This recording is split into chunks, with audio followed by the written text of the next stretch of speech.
Welcome everyone to our FDI initiative for October 2022. My name is Dr. Dina Counts, and I'm a part of our FDI team that brings you presentations monthly. We're sorry that we weren't able to do a live presentation this month, but due to a faculty retreat, we were all gone and not able to attend, those that were full-time faculty. So we're sharing with you this recording that Dr. J.D. Wallace has done concerning hitting a home run with conference presentations. We hope you enjoy it. I'd like to tell you a little bit about Dr. Wallace. He's a professor of communication at Abilene Christian. His past work includes authoring or co-authoring over 100 national and international presentations and publications in the areas of best practices, technology, and organizational communication, with a special emphasis on training and development. Professionally, he is an award-winning scholar, reviewer, and teacher with numerous consultations for both profit and nonprofit organizations. He has been extremely active in the governance of the National Communication Association, including roles of senior leadership for both the training and development and human communication and technology divisions. His specialties are expertise in organizational communication, training and development techniques, technology-mediated communication, as well as assessment. JD is also a leader at his church and has been married to his wonderful wife, Merle, for several years. And just to let you in on a secret, he's also a first-time granddad. So with no further ado, I'd like to introduce Dr. J.D. Wallace, a great friend of mine and a blessing to so many. I want to welcome everybody today, and today's seminar is about hitting a home run with conference presentations. My name's J.D. Wallace, and frankly, I wish I had had something like this 30 years ago or 20 years ago or even more recently, because I think it would have increased the effectiveness of my presentations and maybe helped me obtain some of the goals that I wanted for conferences more efficiently than the ways that I went about it. So I want to start with some basics. I teach in the Communication and Sociology Department at Abilene Christian University on the Abilene campus. And it turns out that there's different kinds of communicators, and I think this parallels well with conference presenters. I think there's different kinds of conference presenters as well. Communication, maybe you're level one kind of communicator. You're just throwing it out there, you're one and done, and you get it out there, and you hope there's some use. But completion is your goal, and so certainly we see that at conferences where people just come in and they give the presentation, and then that's about the end of it. There's level two kind of communication. That's where it pretty much takes place in the audience. They get the communication, they use it for their own personal needs, and so that's useful. And so hopefully, people that are even level one, maybe there's that level two kind of thing that happens with the audience. But then there's also level three communication, or the level three presentations, and that's where the senders and the receivers come together and they make up something that neither one of them could independently. So maybe you're in that point, and I think that we're going to have some advice for whatever level that you have. In order to be able to do this, and wherever it is that you have, I think I'm going to go over some high-level concepts that'll help you in terms of your conference presentation, some general principles. We'll get into some specifics about slide decks and some other things a little bit later. But I call this an RCQ analysis for impact communication. And basically it has three moving parts: receptivity, credibility, and quality. Understanding what your purpose at the conference is, or the purpose of your presentation, is key, because I think it'll interact with these elements, and you'll see that they may flow a little bit differently depending on what it is that you're doing. All right, so let's start with receptivity. That has to do with your audience. How receptive is your audience going to be? If it's an audience that really cares about your topic, everybody's pretty much on the same page. You don't have to spend a whole awful lot of time for credibility. We all understand that the topic that you have is credible. I mean, you don't want to give it the short shift, but at the same time, it's not like a hostage audience where you have to convince people that you're credible to talk about this topic and that it's useful to them. So, maybe a close group of scholars, and so, everybody's on the same page there. Or it may be a room full of graduate students that somebody made them come, and so there you are. So You want to make sure that you connect to that credibility. We're going to come back to credibility a little bit later. You need to understand the motivation for the audience. Are they motivated to be there? Maybe you're not the star of the show, and so their motivation is for somebody else's paper that's there. That doesn't mean that you can't sort of interlope into that other person's territory, but they might be receptive, but they're not really motivated to be receptive. So you're going to have to, crack that nut by telling them a little bit of what's in it for them, or maybe that they just don't have the ability to be able to receive what it is that you're talking about. In that case, you need to really understand what your purpose is, because maybe this presentation is not for them and they're just part of the audience, primary, secondary audience. Your primary audience is there, but then you have this larger secondary audience, and that's not who you're really delivering to. And so when I walk away from those presentations, did I accomplish my purpose, especially to my primary audience? And if I did with my secondary audience, that's great. But if I didn't with my secondary audience, I don't consider that to be a failure, because I accomplished my purpose with my primary audience. So credibility is one of those areas, and you know that old maxim, you don't get a second chance to make a first impression. So you want to make sure that you give the best first impression that you possibly can. And there's a number of ways to do that. We're going to talk a little bit later about technology and slide decks and how that might lend to that. You don't want to be one of those people that don't know about the technology or can't get it hooked up or haven't done due diligence beforehand. But in terms of credibility, there tends to be two areas that people look at: competency and trust. Now, competency, you should be, kind of one of the stars in the room. You've done all this work on the presentation, so you should feel pretty comfortable with the content and what it is. You have something of value. You have been selected for the conference, and if it's a blind peer review, you've gone through an arduous process where people have said you are worthy. So don't sell yourself short in terms of your competency. But audiences don't only talk about a competency in terms of being able to consider your value. They also talk about trust. Are you going to give them something of value at the end of the day? And they're the ones that are going to make the decision upon that, of whether what you have is value. So you need to know who it is that your audience is, and you need to make sure that you give them something of value, and you need to be competent in your presentation. Okay, what I'd like to do is just real quickly, and the only reason why I'm doing this is I've been to so many conferences, and this is just a thorn in the side at conferences over and over again, is bad slide decks. You've seen them, I've seen them. Hopefully you haven't delivered them, but maybe you have, and that's okay, but we can do better than that. So there's some general principles. I'm going to walk through them real quickly, not spend too much time with them. The good news is you probably have to spend less time on your slide deck than maybe you are. If you're putting just hours and hours in on the slide deck, you probably don't have to do that, because simpler is better. They should be used to make a point, and the more slides that you have, the less impact that they have. So maybe you have 10 or 12 minutes to give in a presentation. You're on a panel. There's 4 or 5 other papers there that are there. 3, 4, 5 slides, probably way more than that you need, but you don't really need that many. So they are to help make a point. If the slides and you are doing the exact same thing, one of you is irrelevant. So we want to make sure that it's a visual aid.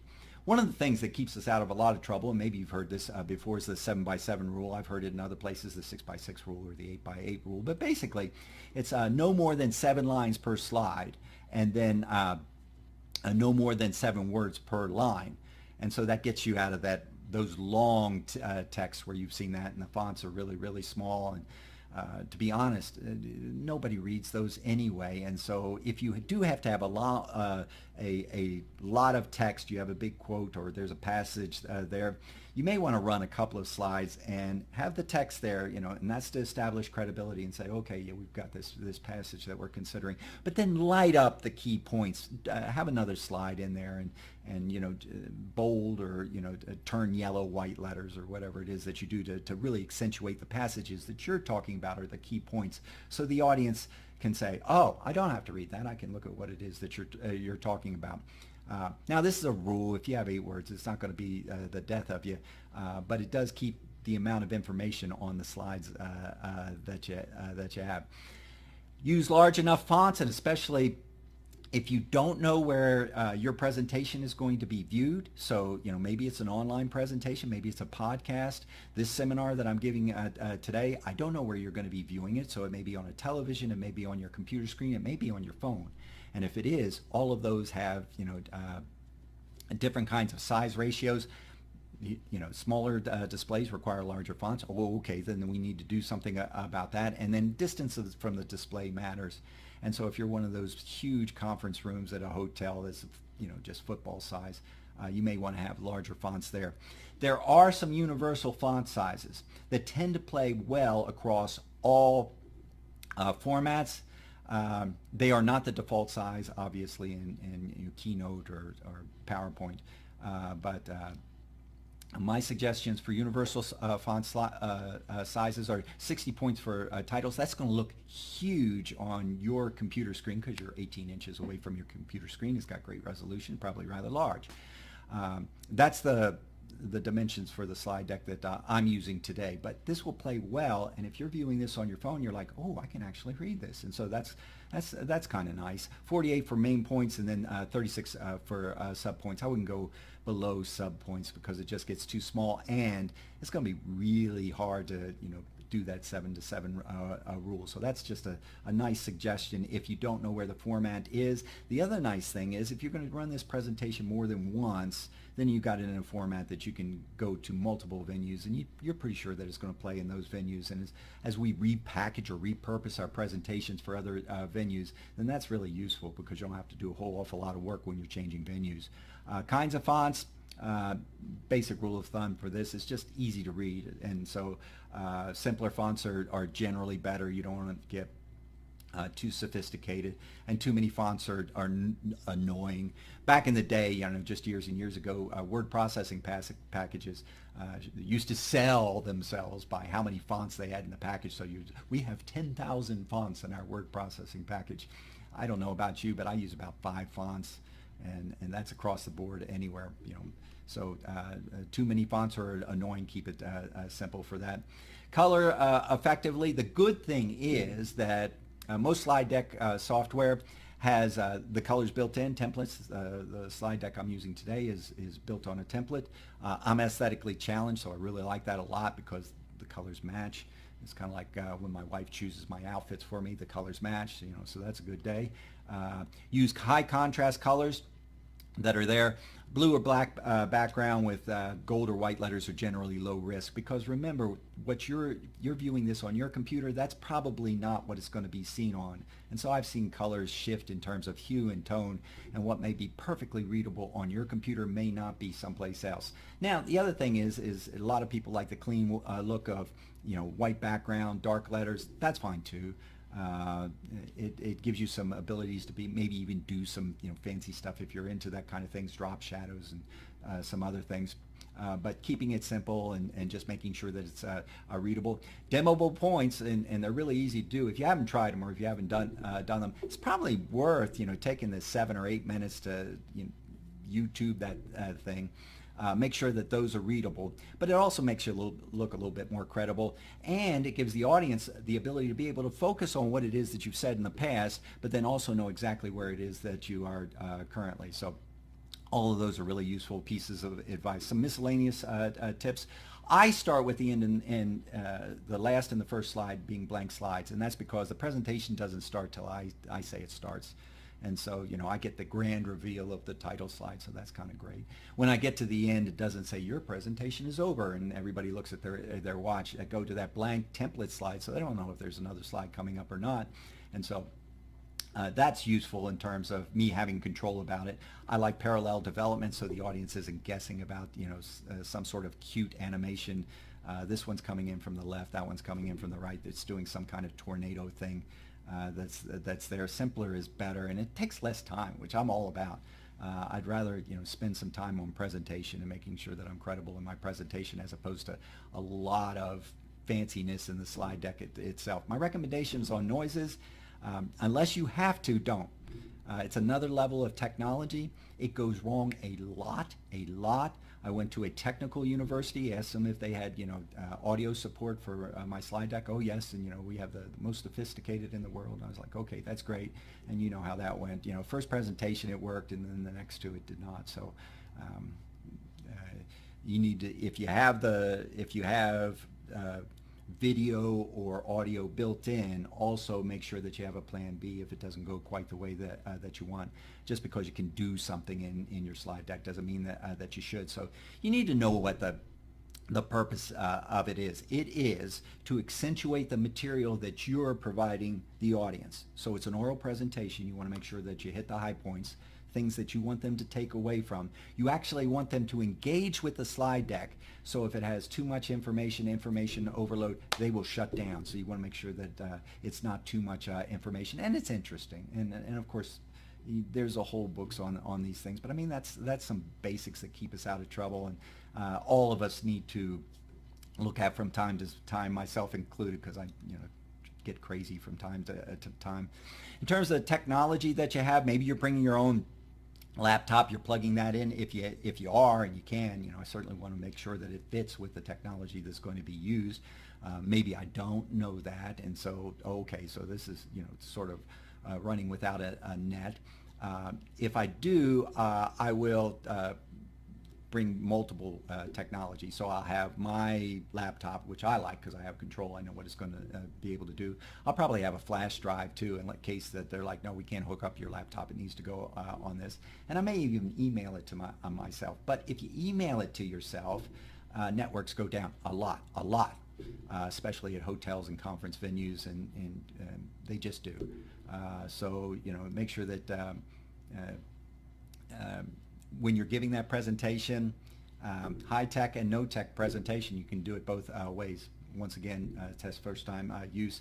And I've been known to go to the room that I was going to present in, hook it up, and see if things worked out. Because when I get to the room itself, we're going to talk about this a little bit. When I get to the room itself, I don't want to be fiddling with any of those things. I'd rather be fiddling with the room and enhancing my credibility in ways that I possibly can. So let's talk about the quality of the presentation itself. And so what can I do to enhance the quality of the presentation?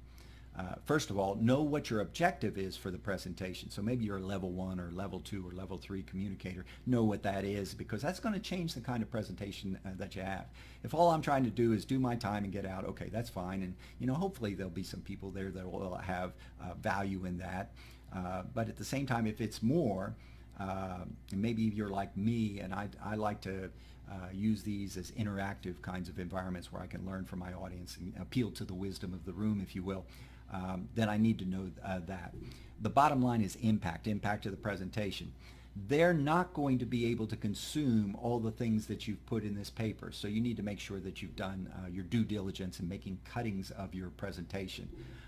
And not the day of, or well, okay, there's a number of ways that you can do that. One is that you take the paper and you highlight the areas that you think are important in the paper, and that's pretty low level, and it does have some traction, but it's not as good as actually preparing the presentation the way that you want to deliver it. Remember that you have only 10 or 12 minutes to give this presentation. Often I see scholars, well, I just ran out of time. And I think, well, you just didn't practice because you didn't know how to deliver that information in that 10 and 12 minutes. So you want to make sure that you know how to deliver this. You are probably the expert on whatever the information is that you are providing there. So in terms of quality, the material, that's probably quality material. And remember, once again, if you're a peer-reviewed at a peer-reviewed conference, they have selected you and said that you are worthy. So you have that. Impact of the material is key. And remember that the audience decides if there's impact. So what's in it for them? I'm a quantitative researcher, and so what I'll do is I'll try to give presentations to people that I know that are good critics. They're honest critics. They're not going to just say, no, we think that's great. They'll actually tell me what's what. And I'm the kind of guy, I want to do a little bit on theory, and I want to do a little bit about, here's the past scholarship, and here's my hypotheses, and here's my subjects, and here's my methods, and here's my data analysis, and here, the grand reveal, the hypothesis was supported or it wasn't. And I give this to to a friend of mine, and he would say, "So what?"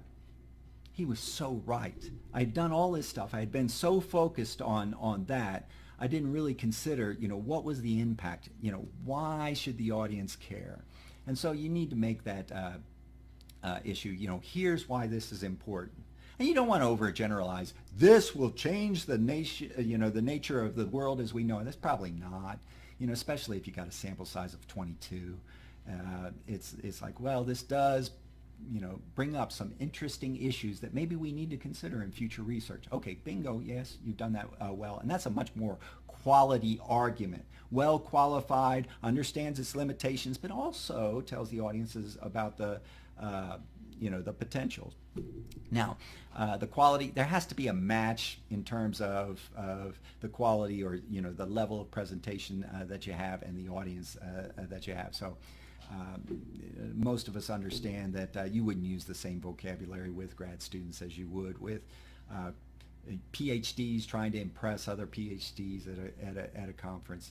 That's just not a very good match. Or if you're taking academic material and moving it over into an applied kind of setting in an organization or some other venue that you want, they probably don't want to hear about all the academic elements that are in it or all the nuances in the theory that you're providing. All right, so let's get to the last word and talk about just a couple of things in the few minutes that we have left.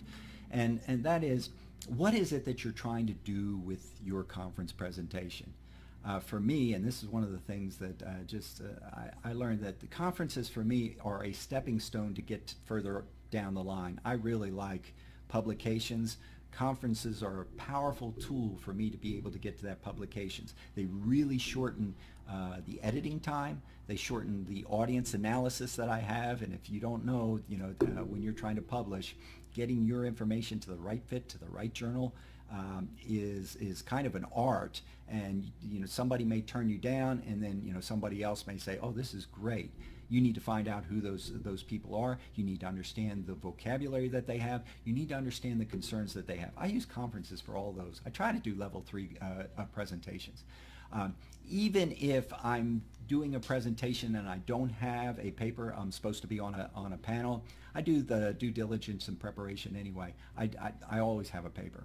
And one of the reasons why is I found out that it helps me to be prepared for the panel, for one thing. But number two, I've had a couple of those papers that have turned into presentations where it's just been my thoughts of putting things out there, and obviously I had to add some literature and some things, but it's really, really useful. And so if that's your end goal, then that might be helpful for you.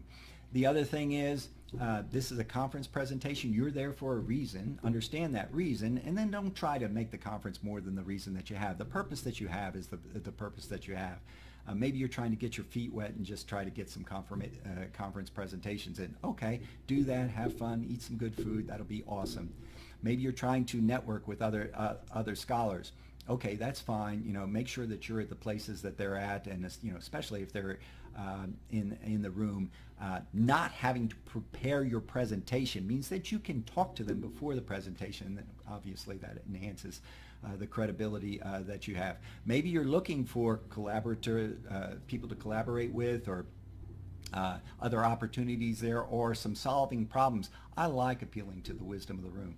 I think that's what conferences were designed for. We have people that are trying to solve difficult problems, or do really difficult thinking. And so when I don't understand things, I'm like, I really don't quite understand that. If somebody has some experience about that, I'd love to talk with you after my presentation. I don't want to hold the presentation hostage because we've got other audiences members, but at the same time, if I understand that that's my purpose, I'm going to throw it out there. And the majority of time, somebody will come up and talk to me, which is great because they're helping me solve some problems that I have. So I hope that you have found some value in this presentation. I hope it's useful to you. I hope that regardless of what level that you are, that there are some tips or some advice in here that may make your conferences more efficient, more enjoyable. And I want to thank you for spending some time with us today.